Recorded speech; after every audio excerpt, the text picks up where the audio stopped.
evening, folks. This is Deb Delapiana, and this is your Shut the Fuck Up Express.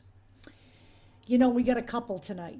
So, I don't know if anybody's heard this, but it appears that the Republican Party, the GOP, the goons on parade, are seeking out the help by going back into the past, into a former netherworld, one different from this one, because this one is really ugly. Now, I've heard people say that they are tapping the ideas of this guy because they want to lend respectability to the party. You can forget any of that, okay? Because Newt Gingrich has never been respectable, okay? What Newt Gingrich was the architect of the contract with America, which actually should have been called the contract on America. What it basically was a document put together with broad brush strokes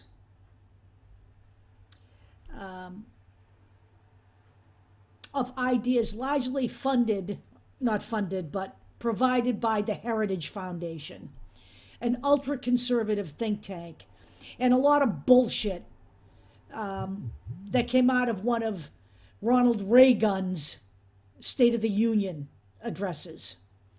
So Newty synthesized this into a policy and a position paper prior to the 1994 midterms.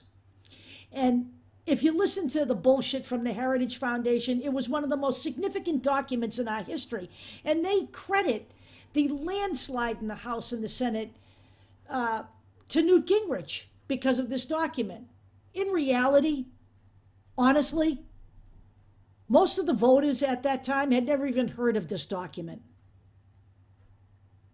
Okay? And very little of this document actually became law. What you did get out of this was Don't Ask, Don't Tell, and the Defense of Marriage Act.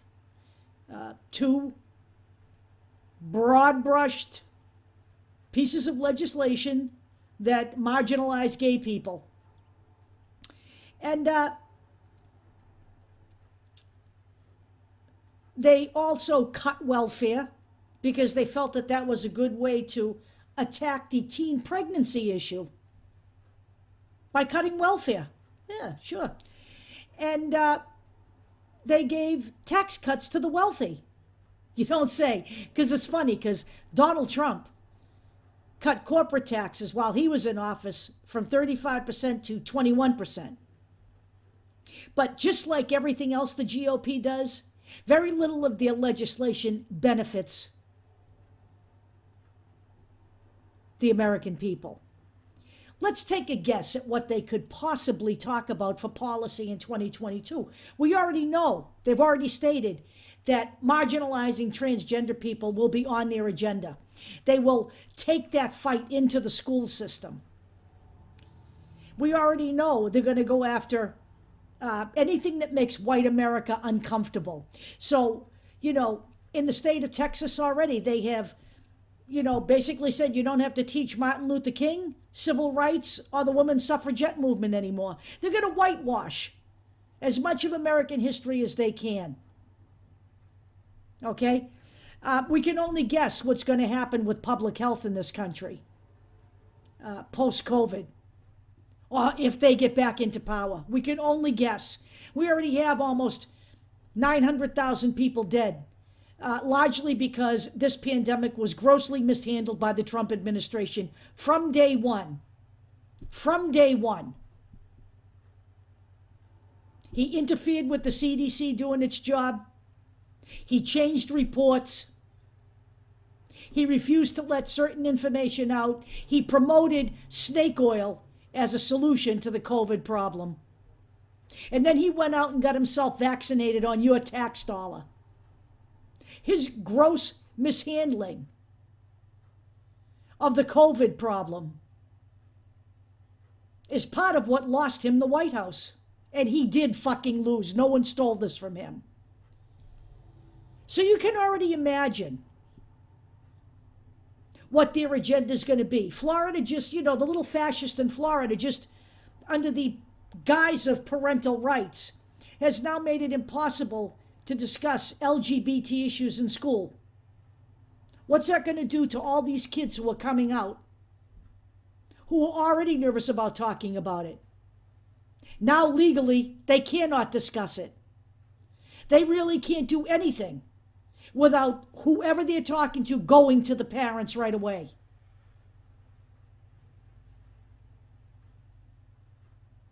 Yeah, the GOP is worried about parental rights. Sure they are. They're so concerned about parental rights that they don't deal with the issues of the reality of child abuse. 94% of child abuse in this country comes from one or both parents, not from strangers.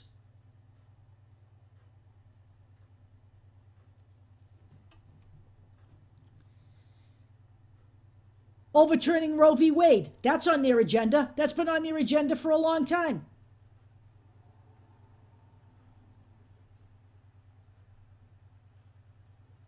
Voter suppression. They just killed the Voting Rights Act in the Senate, with the help of 2 Democrats, I might add, who should really just go to the Republican Party and get the fuck out of here. Kirsten Sinema and the flying asshole from West Virginia, Joe Manchin, Maserati Manchin, Mr. Millionaire. They should both join the Republican Party because they're useless to the Democrats. They don't fit, they don't belong in the Democratic Party. It's time to purge the party of all of these people. If it walks like a Republican and talks like a Republican and votes like a Republican, it's a fucking Republican.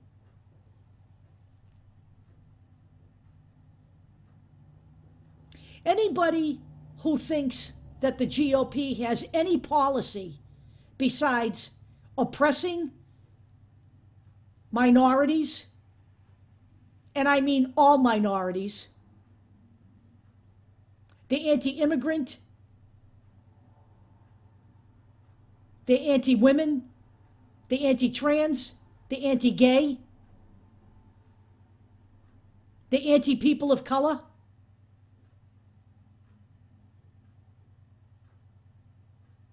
the anti-Democrat. Not only do they dislike the Democrats that work with them on the other side of the aisle, they dislike Democratic voters. That's what their agenda is going to be. I don't know. Let's see what they do with the Affordable Care Act. They've been after that forever. Right now, state by state by state by state, any state with a Republican governor and a Republican legislature is oppressing people.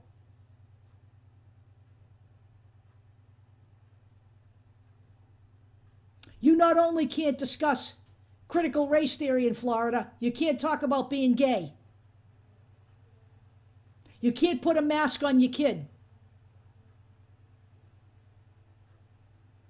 The little dictator is warming up to run for the presidency.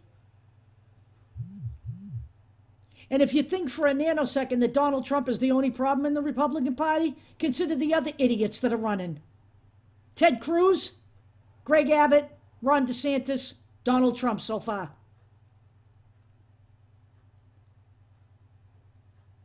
We have a legislator in New Hampshire whose last name is Sununu. It's a familiar name in New Hampshire. I believe his father, John Sununu, was a legislator in New Hampshire. He is one of the guys that the Republicans would love to see run. He has decided not to run for the Senate. Do you know why? He's decided not to run for the Senate because he feels like the only thing the Republicans care about doing is obstructing Joe Biden's agenda.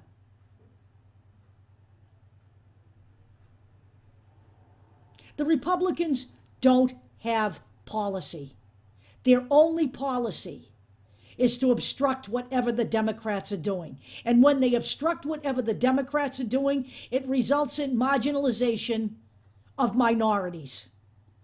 Because that is the Democratic Party base. And the reason it's the Democratic Party base is because the Republicans have nothing but disdain for minorities.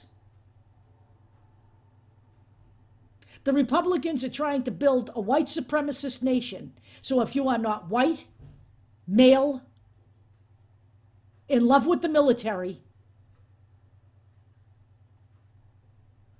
and disliking people of color, you do not count here. That is Republican policy. It has been Republican policy. Oh, and guns. Did I mention that? Vigilante. They're big on vigilante. They want to pass a Kyle Rittenhouse law. I'll put that in here. I'll put all of this in here. I'll put in the contract with America, which should have been called the contract on America. I'll put in the bullshit from the Heritage Foundation. I'll put in the excellent opinion piece from the Washington Post today that said, don't be fooled by the new contract on America either.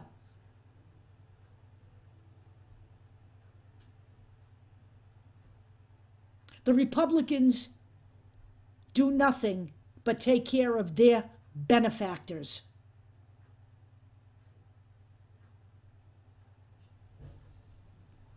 They stacked the Supreme Court deliberately under Trump to take down Roe v. Wade. And by the way, a lot of people are jumping up and down about the Biden vaccine mandate for big corporations because it was vacated by the Supreme Court. You think that's a victory? You know what? If you read that decision very carefully, you will see that their goal is to weaken OSHA's control over the workplace. And that means not good stuff for people who work in those workplaces.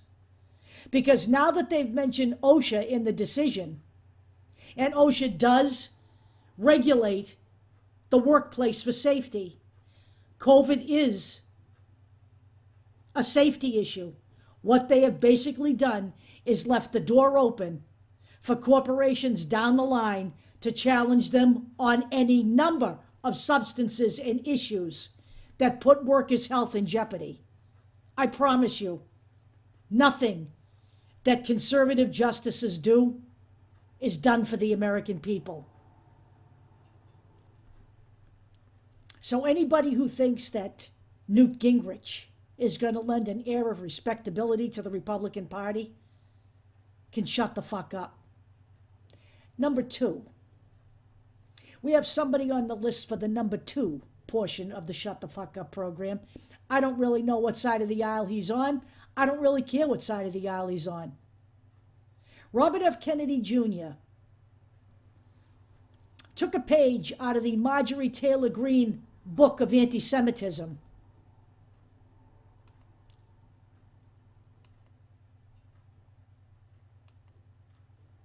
and stated, this is just recently, he stated that it's worse here, because as we know, he cares so much about kids. That's why it's called Children's Health Defense. He doesn't give a shit about kids. What he cares about is lining his pockets. He stated that it's worse now, here, than it was for Anne Frank during the Holocaust. You know what? Continuing this line of bullshit is not just insulting to the people who have lived through the Holocaust. It's not just insulting to the memory of the horrific events in our history. It's anti-Semitic. Period. End of story. It is using one of the most heinous events in history as political fodder. you know what? He disgusts me. He disgusted me before he did this. He really makes me sick now. I can't even look at him, let alone listen to him anymore.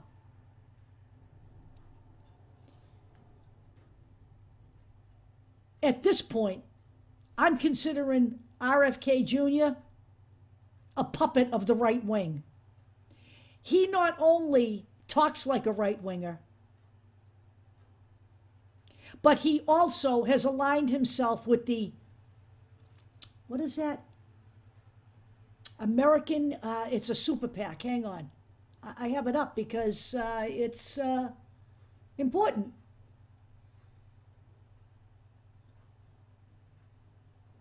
It's a right-wing super PAC. Here we go, right here. We'll put this one in here for you, too. The United Medical Freedom Super PAC.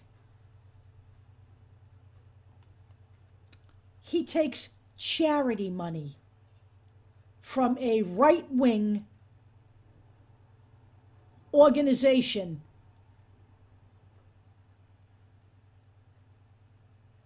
when you are willing to take money from a right-wing organization, you are not about anybody's freedom. Robert F. Kennedy Jr., honestly, the shit that he has been promoting has been bad enough. He has just crossed the line into Marjorie Taylor Greene territory. To insinuate that kids have it worse here than they did under the heinous events of the Holocaust is disgusting. Mask wearing and vaccines has been part of the public health for a very long time. It is not anything like the Holocaust. 1,500 children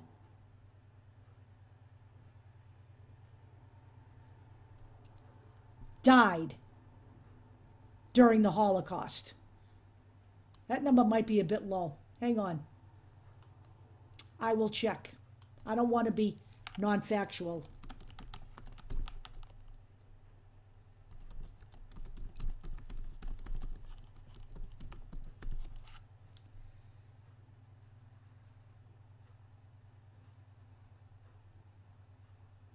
Let's look this up here.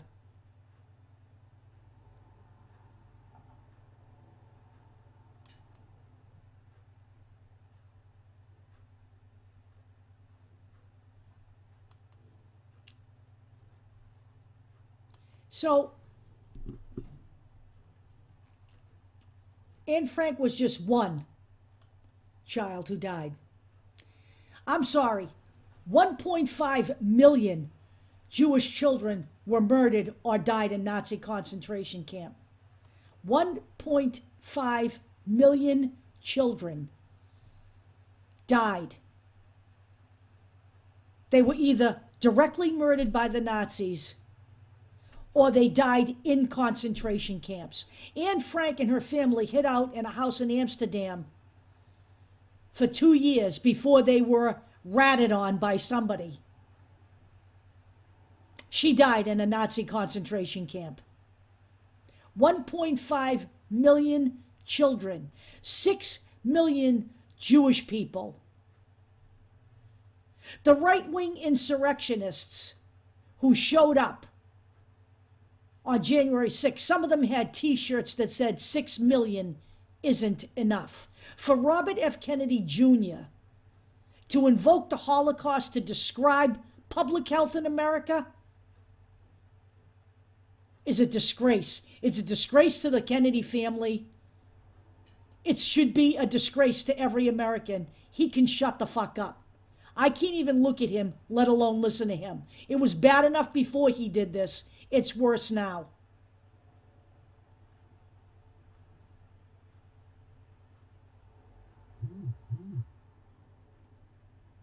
I'll talk to you all later.